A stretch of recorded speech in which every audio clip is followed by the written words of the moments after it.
Hey, Slater Crusaders, want to wrap up the show with Dr. Dahlia. We talked to Dr. Dahlia like way in the beginning of this whole thing. Like the advice was wash your hands. Like that's all we knew about anything. That was like a month and a half ago. So I'm excited to talk to Dr. Dahlia again. Syndicated radio host, board certified family physician, been doing a lot of telemedicine, obviously, these last few weeks. Dr. Dahlia, how are you? Good. Thanks for having me. Good to talk to you again. So let's talk now that we know, like a little bit more. Like still we know so little, but we know a little bit more since last we talked. So let's start with the bad news. What's the most concerning thing that you've been experiencing this last month and a half?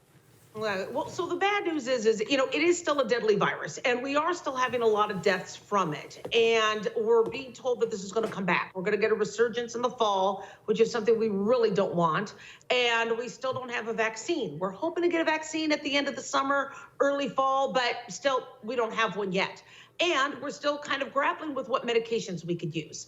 This chloroquine study that had to be stopped, I'm not too concerned about that because hydroxychloroquine, the other medication we've been studying, is supposed to be the safer one anyway. So chloroquine has always had side effects. So I'm not surprised with that. But it would be nice to have a vaccine. It would be nice to have a medication regimen that we could all trust and to not have this come back next fall. And unfortunately, that's not where we're at.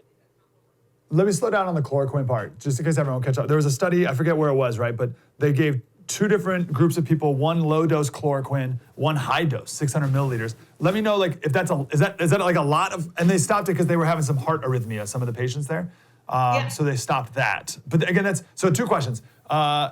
600 milliliters, like, is that a lot? And then what's the difference between chloroquine and hydroxychloroquine, blah, blah, blah, all these different derivatives of chloroquine? It's a tongue twister. Chloroquine was the old version. I believe chloroquine came out in the 1950s, and there were cardiac arrhythmias, and with the higher dosing, such as the 600 milligrams, you can have cardiac arrhythmias. Hydroxychloroquine was the safer version of it. In terms of the pharmacology, I don't exactly know all the differences between it, but we know the hydroxychloroquine started to surpass use over chloroquine because it was more safe. Okay, what does it do that zinc is then the necessary, we think, right? But a necessary aspect with it as well. Do you know?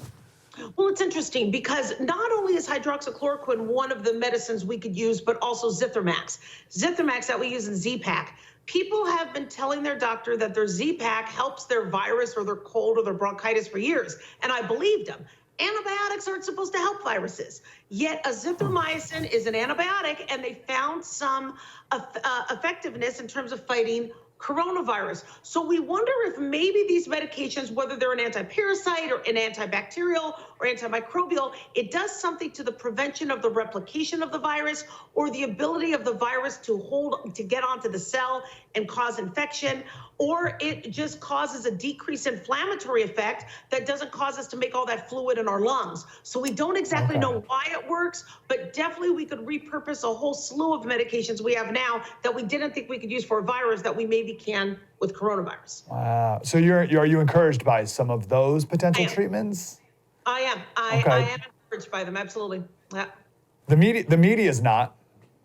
No, of course not. Everybody politicized this, and it's, if Donald Trump said the sky was blue, they're going to say, no, the sky is red. And it's frustrating because in science and in medicine, we don't care about politics. This disease doesn't care if you're Republican, Democrat, liberal, conservative. It doesn't care. If it wants to infect you and kill you, it will. If it wants to just give you a little bit of a cough, it will. And so we need to be a lot more open-minded and understand that this hydroxychloroquine azithromycin combo may work for some. Maybe it won't work for everybody, but if it works for some, we could save some lives with it.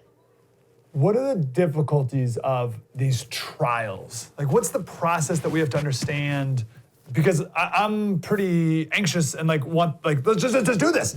But it takes time and there's tons of different aspects to it. So what are the hurdles? Well, the hurdles as our lawyers, and no offense, we need attorneys. Attorneys are fantastic. But if somebody takes a medication and gets hurt and there's a side effect and it wasn't properly vetted or it wasn't listed within the black box warnings or the FDA wasn't made aware of it, that medication and that company and all that money that they put into the drug is gone. And so we need to be extremely careful and test every possibility and get every reported side effect before we can allow that medication out on the market. And so it's liability. Yeah, unfortunately. Yeah. So do you have another aspect of encouraging news, or is that qualifies as your encouraging news? Yes, so good news. We're finally testing. And once we have these antibody tests out, we could find that this virus might not be as deadly as everybody said. They said would lose 200,000 Americans, or this virus could kill people, I don't know, who are eating a lollipop in their sleep, whatever. Once we get these antibody tests, we can understand how many people actually had it. Many of us didn't have any symptoms, knock on wood. And then we see how the death rate was a lot lower than expected. Yeah. And these antibody tests are fantastic because it might even connote that some of us might be immune, have immunity. So I think we're making huge headway. Cases are going down. Hospitals have beds now. Hopefully the shutdown will end, but it's going to be a very stratified transitional shutdown. I don't think they're going to turn on the light switch and let everybody go back to work. I think they're going to have it very piecemeal and very, transitional. Yeah. Can I throw a wet blanket on that? And you can try to, what's all this stuff I've been hearing about?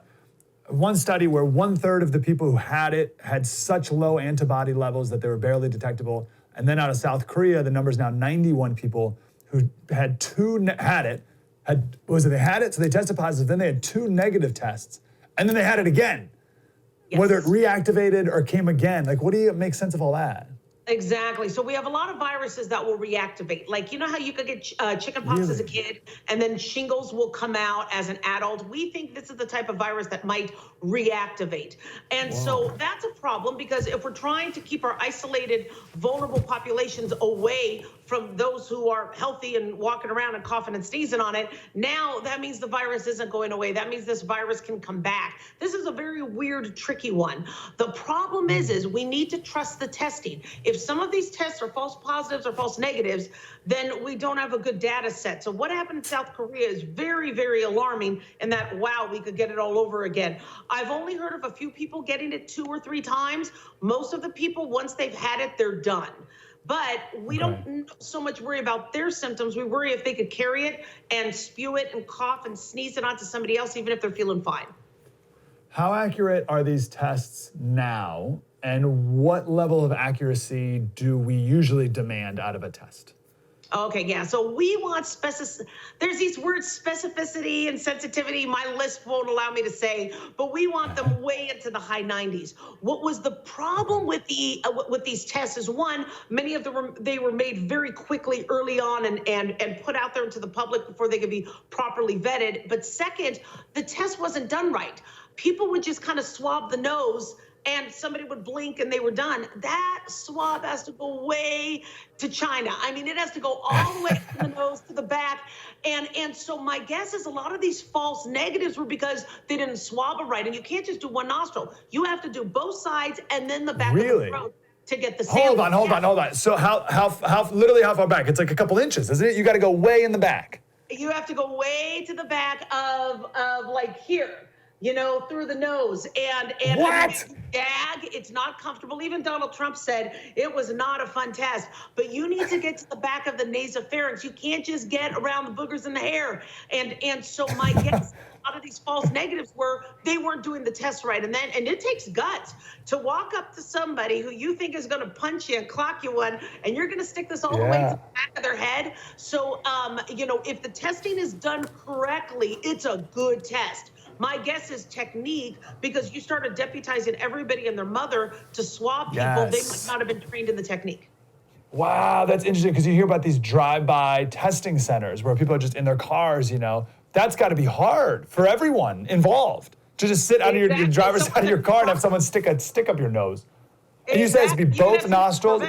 Yeah, Both nostrils and throat? Yeah, the most ideal way to test is both nostrils and the throat. I hear sometimes they're just doing one side, or for some people, they're just doing the throat. But to get the best sample, the original instructions were both nostrils and the throat. Same swab. No, they would probably be different swabs. Yeah, because Okay, yeah. so you would use, I believe it would be 3 different swabs. Wow. Okay. Yeah. No, that's fine. So, all right, last question for you. Because you're a family physician and you're still seeing people via telemedicine, Yes. I'm very concerned about everyone else who's sick for every other reason, who's now not going to the hospital, whether they have a weird mole on their arm or a lump in their breast or like their heart's not feeling good or whatever, and now they're not going to the doctors or medicine or hospital like they otherwise would. Have you seen that? Absolutely. So that's my biggest fear. So I'm getting people calling in saying, oh, I have chest pain or I have trouble breathing. If it's coronavirus, I'm going to self-isolate. And I'm like, chest pain and shortness of breath could be a heart attack. Don't self-isolate. Get yourself to a hospital because this could be a heart attack. I had a gentleman call with a volvulus. His intestine was twisting on itself, and he didn't want to go to the hospital because he was afraid of coronavirus. And I'm like, look, you have a surgical emergency with your bowel. You will die if you stay home. So the problem is we have all these people with, let's say, diabetes or high blood pressure. They're not getting checked. They're not getting controlled. What's going to be the morbidity and mortality of all those people? And again, nobody's testing them because they're not going in and getting seen.